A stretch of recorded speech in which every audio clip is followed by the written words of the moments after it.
Good morning, everyone, and welcome to this month's HUBsights webinar. My name is Karen Arthur, and I work in the marketing team here at HUB24. Before we start, I need to mention a few housekeeping items. The lines will remain muted throughout the presentation to prevent any background noise, so if you do have any questions, please use the webinar control panel to send them through to the team. We will hold a Q&A at the end of the session. Today, we're joined by Simon Reardon from XTB and Matthew Dent from the Emerald Club, who will be presenting the rise of ESG investing. So without further ado, I'd like to hand over to the team at XTB and Emerald Club. Okay, well, thanks for having us. It's really good to be here. So just to start with, I think one of the key things is to highlight is around investors increasingly asking where their money is being invested. And this is driving increased demand for ESG investment solutions that assist those investors align their investments to values. In particular, we're seeing advisors or hearing from advisors who are talking about, next generation who are starting to ask things like, where's my money being invested? Or what I don't want my money to be invested in. And so sort of ESG products and solutions providing investment capacity to meet those needs. At the same time, companies are taking notice and they realize that sustainability and ethics play a key role in their business growth. So what is ESG? So environment companies need to have strategies in place to address resource efficiencies, environmental stewardship, and an understanding of the ecological constraints impacting their business model. Human rights and employee relations, companies by now should be treating their employees well and respecting the local communities in which they operate. Supply chains need to be monitored closely for labour and human rights abuses. Finally, corporate governance. Companies should be responsible corporate citizens with proper corporate governance in place. Get that right? Okay, so we've got some trends here for you. So the rise of the millennial investor, 15 to 20 trillion will go into ESG investments over the next 2 to 3 decades, according to Bank of America. 86% of millennials are interested in sustainable investing. 80% of investors are more likely to adopt sustainable investments if they can tailor those to their own impact interests. And ESMAs and IMA structures are seen as the go-to structures in this space. 20% of new investments in the US are going towards ESG-style investments. And the key thing there in Australia, they're still only 5%, so huge growth opportunity there.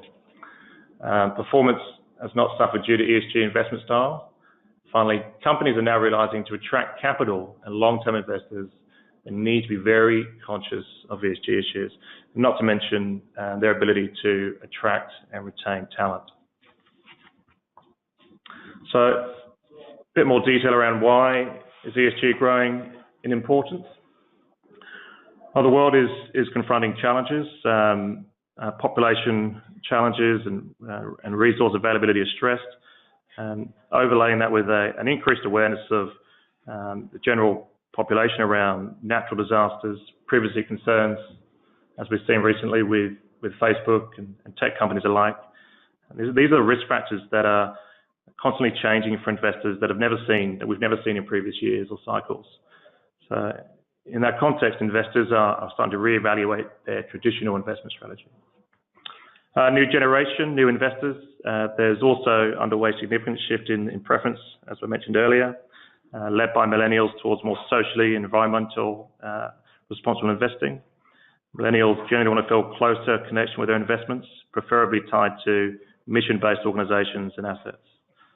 On that point, we're starting to see companies increasingly introduce purpose statements and start to glue their strategies and visions. Just on this point, in the Emerald camp, I also have a relationship with a business called Raise, which was formerly known as Acorns. One of the really interesting data points there for me is just the sheer number of people that participate in that platform. 12 months ago, Raise introduced a socially responsible investment option. For those that don't know what Raise is, it's a micro savings app.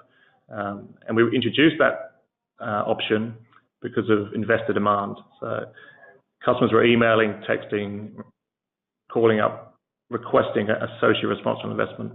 And I guess the data point for me that was of interest was within a week of launching that portfolio, 5,000 people transferred their money into that investment option.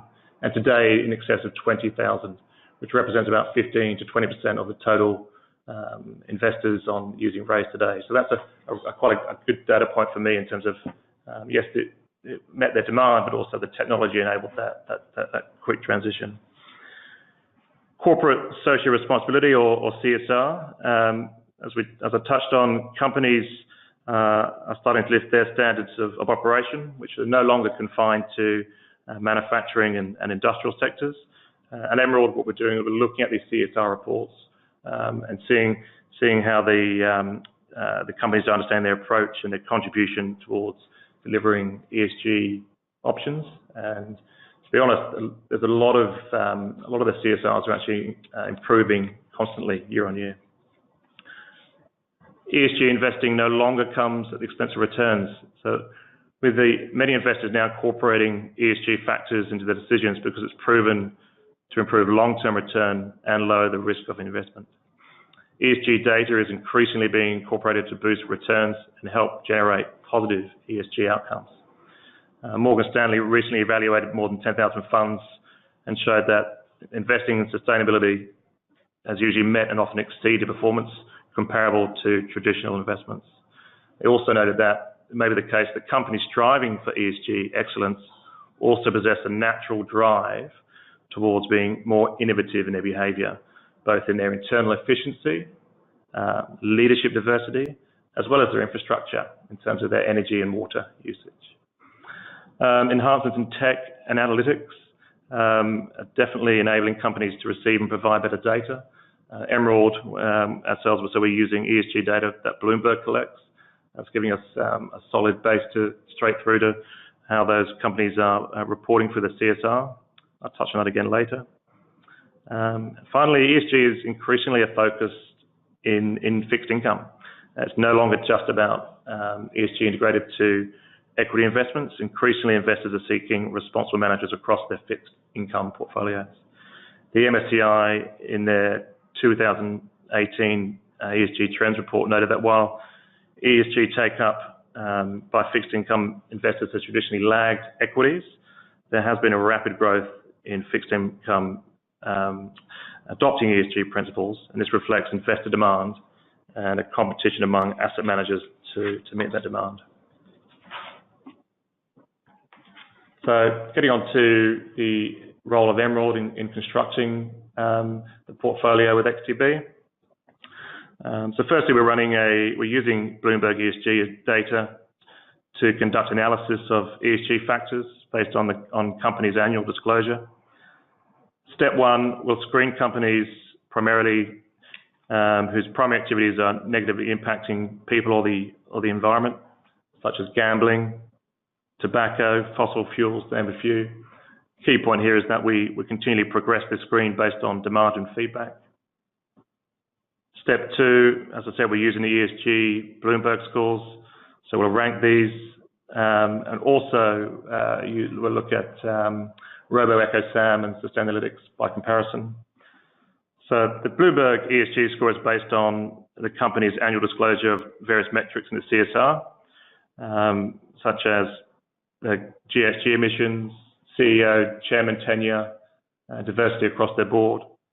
And a high ESG score, and they're ranked from 0 to 100, generally indicates the company is aware of what metrics Bloomberg measures and how disclosure or lack of is reflected or will appear to their stakeholders.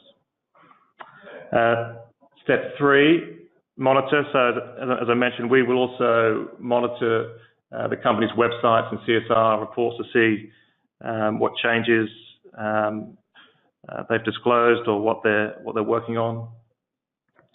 And then step four, probably the most important one, is really around engagement with what we describe as ESG leaders to help co-develop and validate the portfolio process. This is really key to co-develop ongoing and adapt with feedback. And then finally, constructing. We work closely with XTB to overlay this process against a universe of XTB bonds, of which the XTB guys will construct the portfolio. Just key thing here is we're looking at this on a monthly basis. And with that, I'll pass over to Simon. Thank you. Thanks everyone. So Simon Reardon here from XTB. I look after distribution for New South Wales, Queensland and WA. And I was just going to talk briefly just a little bit more about the portfolio, specifically what our role is, what Matt's role is, and some of the advisor take-up and feedback that we've had so far. So just firstly to start off with, so as Matt was saying, ESG is now moving into fixed income quite rapidly. As you can see here, there's 51 wholesale and retail impact or ESG style investment products in Australia, but at this stage there's only 2 in fixed income. It's obviously fairly small. That doesn't include us, by the way, so we make number 3. There's 14 green bonds now available in the market, so I'll talk about that in a second. So really there's a lack of choice in fixed income for ESG. As Matt mentioned, there's been a lot of interest in this space, and it is something that people are starting to look at. I guess the feedback from advisors has been, if I'm focusing on ESG principles in the equity side, why would I ignore the fixed income side? It just doesn't make any sense. We were talking just before this session about big banks. There's a lot of negative press around big banks, a lot of people wanting to avoid that. If you're just looking at term deposits as your fixed income exposure, is that really matching the values that your clients are looking for? Just going back briefly to the green bonds. So 14 green bonds now available in the Australian market. We'll send everyone the ESG portfolio after this, and you'll notice there is one green bond which is in our portfolio at the moment. Green bonds are predominantly issued by banks at the moment in Australia, and they're specific bonds that are issued to fund mainly wind and solar assets. So they're certified climate change bonds. That's the 2 that we have available are certified climate change bonds, and it means that they've raised, I think it's about $300 million for the NAB one that we have. They can only use that money to invest in wind and solar projects, and they have checks and balances to make sure that they're actually doing that. So it's essentially just a bank bond. You're only taking exposure to the bank. You're not taking exposure to the specific projects, but they do have the green certification that goes along with it, and it's really growing rapidly around the world. So we do have one of those in the portfolio. So just quickly, for people who are not aware what XTBs are, so the portfolio at the moment, it contains only XTBs. It can contain any listed investment grade senior bonds. It's just that at the moment there's no other listed investment grade senior bonds that we can include in the portfolio. That may change down the track. But XTBs stands for exchange traded bonds, and all that they are is individual wholesale corporate bonds which have been broken down from $500,000 parcels to $100 units, and then each one individually listed on the stock exchange. So you can just pick and choose whichever bonds you want to invest in. Previously you've had direct shares, now you've effectively got direct bonds on the ASX. The only difference is that you're investing in a unit trust rather than buying the bond directly, but the client experience is basically the same as if you bought that bond directly. So it's a pretty big thing for the Australian market. It just hasn't been available up until XTBs came along 3 years ago, whereas globally this is a pretty normal thing for advisors to be buying bonds directly via an exchange or for retail investors in some form or another. So we try to be an ethical company, but ethical investing is not our strong point. That's why we've teamed up with the Emerald Club to use their knowledge and processes in this space to work out our ESG portfolio. So basically Matt's team starts with our full list of bonds. They run their ESG screening across the bonds, and then they give us what's left over after they've done the screening, and then we simply try to build the best portfolio that we can out of that, which is kind of a diversified portfolio that tries to achieve the highest yield to maturity target that we can with what's left over. So we've got 50 individual XTBs that are available on the ASX at the moment. Some of those include, BHP and companies like that, which are obviously easy to screen out. Others are kind of on the cusp, and so quite often they will make it, and then we'll decide which ones go into the portfolio after that. But quite a number of advisors who work in this space, so impact space or ethical investing space, have been using XTBs for quite some time, so for the past 3 years. And the feedback has been that they really like the way that they can sit down with a client and they can say, okay, well, these are the companies we're buying on the equity side. Are you happy? Does that match your values? They can say the exact same thing now, and they can pick and choose individual bonds to invest with on the fixed income side, which is just something that they've never been able to do. So that client engagement has really grown, and people seem to really appreciate that. Moving on from that, a lot of those advisors have liked the managed portfolio or SMA space. So it was kind of a natural progression that you'd look to develop an ESG, SMA or managed portfolio in this space. So we've worked on that for the past year or so and it's up and running. So this is what the portfolio looks like.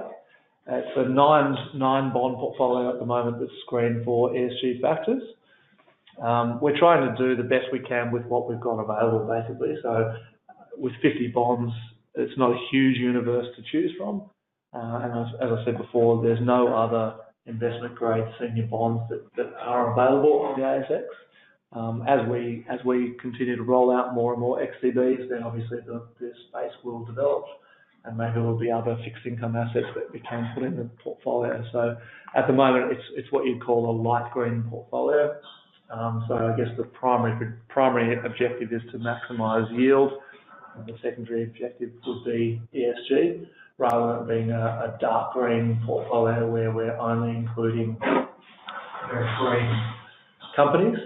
I guess if we were to do that, we would only end up holding the 2 green bonds that we actually have in the portfolio, and it would be kind of pointless. So we're just trying to do the best we can at the moment, and hopefully we can continue to develop more and more products as we move forward. So it's a very low turnover portfolio. It's really designed to be, you buy the bond, you hold it through to maturity, so you know what you're getting from start to finish.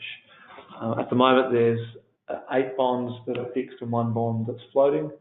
They will continue to change over time. Client engagement is a really key feature, and that's really where the SMA or managed portfolio piece becomes pretty important.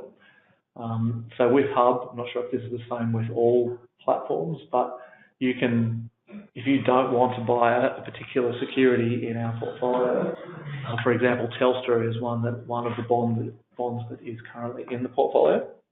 Some people like Telstra, some people hate Telstra. If you're investing in a traditional managed fund, there's no way that you can choose to not have that security in your portfolio. Whereas with a managed portfolio, you can simply select to not buy that particular security. You'll obviously have a slightly different performance to the rest of the portfolio, but it shouldn't be a major issue. So I think that's really, really crucial in that obviously it's a subjective part of the investment space, and if you can sit down with your client and really engage them in the process and get them to buy into which securities they want in their portfolio, I think that's really, really important in this space. And going right back to the second slide, I think it was saying that 80% of investors would be more inclined to use ESG if they can tailor it to their own wants and needs. I think that's very important. Communication is another thing that's also pretty crucial. So I think this is, from my feedback, this has been a major growth part of the managed portfolio segment, because they're generally more concentrated portfolios. We can be really on the front foot with communication to clients. Why are we putting this company in? Why are we taking that company out? And then finally, to the last point, we're more than happy to take advisor feedback. So we had a security in the portfolio a couple of months ago. A number of advisors said our clients aren't particularly keen on that security. So we took that to the investment committee, and they've since removed that security. So that sort of stuff can definitely help, I think, engage not only the advisors but the underlying clients who are using this portfolio. So just before I finish up there, as I said, yeah, we will send you the final portfolio that has all the bonds, so you can see each and every bond that's in the portfolio. The yield to maturity on the portfolio is currently 3%. That's an after fees return of 3%. As bonds mature, they'll be reinvested, and that will start to grow over time. So yeah, if there's any other questions, but also one thing I guess we can also send through, so we do have, going back to the communication point, we do have a summary of each company. What are their ESG principles? What are they trying to achieve? And we can make that available to advisors as well, which I think is something pretty crucial. There's quite a number of companies out there that I wasn't aware of all the things that they're doing in the ESG space. I mean, Bank of Queensland's one, for example, that doesn't do any lending to mining projects, which I wasn't actually aware of. I think that's pretty cool, and I think a lot of clients would like that as well. You'll notice in the portfolio we don't have any of the major banks, but we do have Bank of Queensland.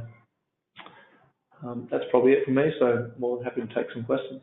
Great, thanks guys. Sounds like there's some a lot of companies becoming interested in ESG. So we'll open up to questions. Please use the webinar control panel to send them through.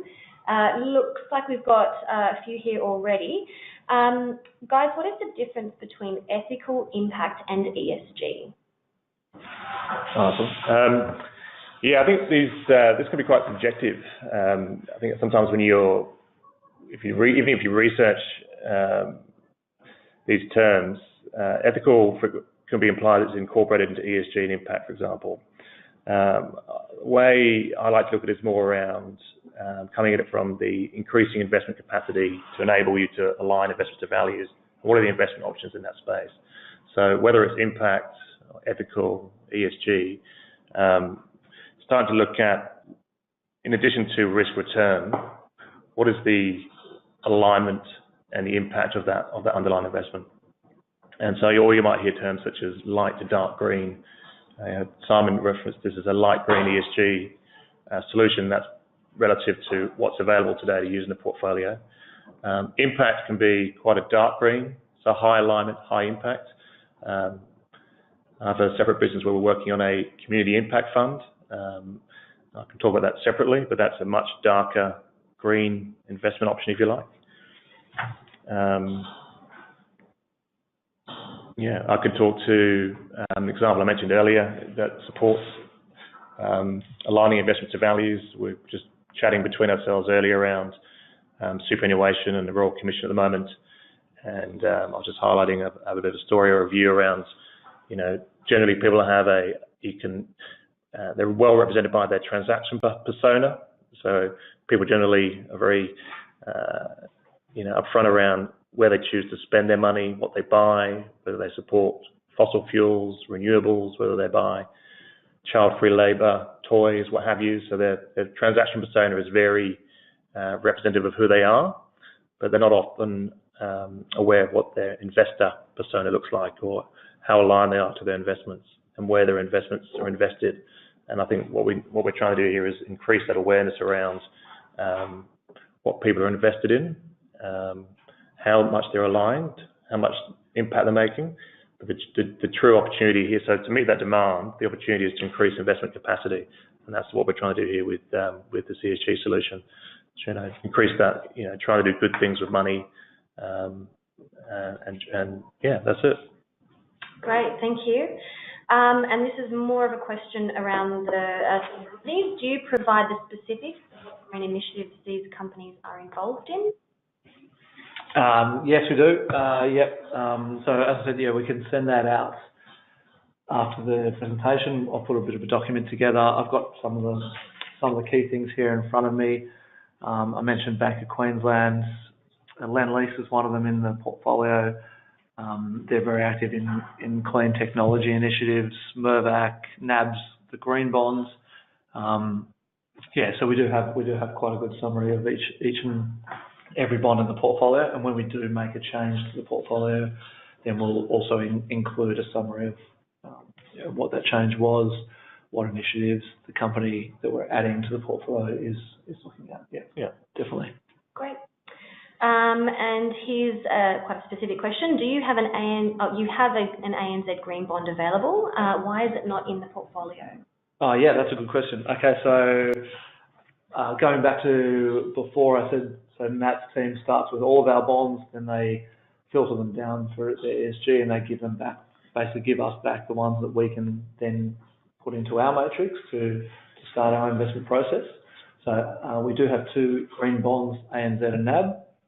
the ANZ Green Bond's a great bond. It's just that the yield to maturity is a fair bit lower than the NAB one. So it makes the initial cut, so it makes the green screen or the ESG screen, but then it doesn't actually make it into the final portfolio. So a few other people have asked that about, Westpac's another one that comes up a bit. They won an award recently for being the most sustainable company in the world, I think it was.